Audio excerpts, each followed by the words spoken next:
अस्सलामुअलैकुम, welcome to active finance YouTube channel. उम्मीद करता हूँ सब ठीक ठाक होंगे।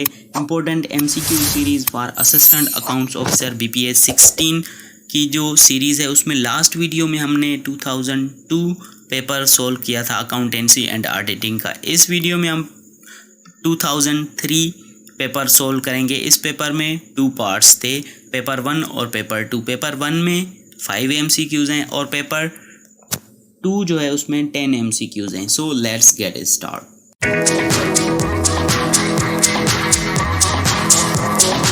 All right, welcome back. सबसे जो पहला मोस्ट इम्पोर्टेंट और रिपीटेड एमसीक्यूज़ है इस पेपर में भी, acid test ratio is calculated under.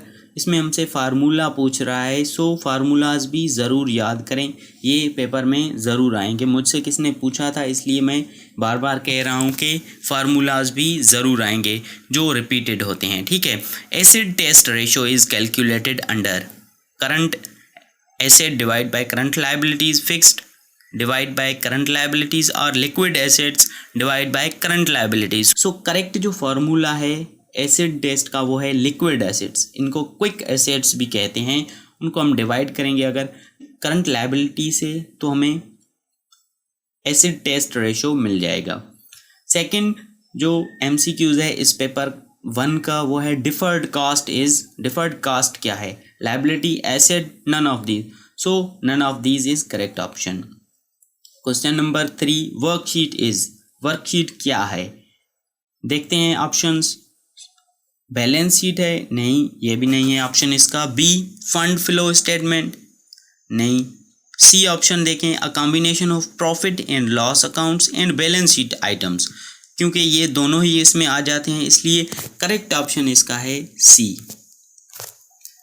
Banks for the preparation of financial statements are governed under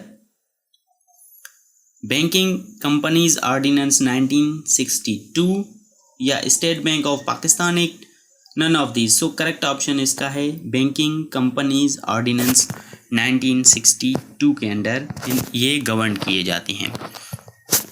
return on investment कैसे हम कंप्यूट करते हैं?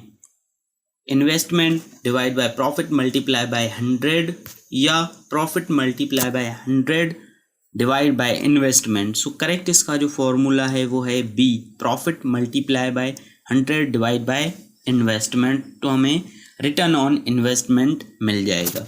सो ये 5 एमसीक्यूज़ पेपर 1 के कंप्लीट हुए। अब पेपर 2 के 10 एमसीक्यूज़ हम सॉल्व करेंगे। उसमें सबसे पहला है rent of premises constitutes variable expenses for the cost allocation। सो ये ट्रू है या फॉल्स है? सो ये ट्रू है। Sugarcane used in a sugarcane company is variable cost, fixed cost, none of these. So ये वेरिएबल कास्ट है क्योंकि ये वेरी कर सकती है इसलिए ये वेरिएबल कास्ट है। फिक्स्ड कास्ट वो जो चेंज ना हो, कितनी भी हम प्रोडक्शन करें, अगर हम प्रोडक्शन इंक्रीज करेंगे तो वो वेरी करेगी कॉस्ट, इसलिए वेरिएबल कॉस्ट है। An auditor is liable under the following circumstances, third party liabilities, fraud perpetrated in highly sophisticated circumstances, none of this. So ये लायबल होता है कि फ्रॉड को मिनिमाइज करें। सो ये करेक्ट ऑप्शन इसका है B. Agriculture income is taxable under the income tax law of Pakistan, true है या फॉल्स है? सो ये फॉल्स है। जो एग्रीकल्चर इनकम है उस पर टैक्स नहीं देनी पड़ती, ठीक है। 5th क्वेश्चन है principal and markup payment within 1 year constitute long term liability for disclosure in balance sheet of a company. So ये जो विद इन 1 ईयर है ये तो लॉन्ग टर्म लाइबिलिटी नहीं हुई ना, ये शॉर्ट टर्म लाइबिलिटी हुई, इसलिए ये फॉल्स है।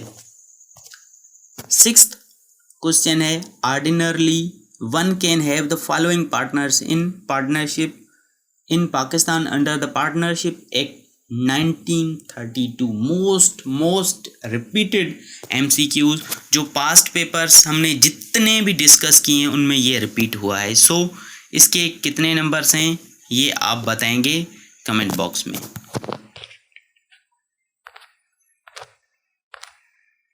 7th क्वेश्चन है working capital finance can be termed as running finance in limited companies. Yes, ये ट्रू है कि जो रनिंग कैपिटल होता है उसको वर्किंग कैपिटल भी कहते हैं।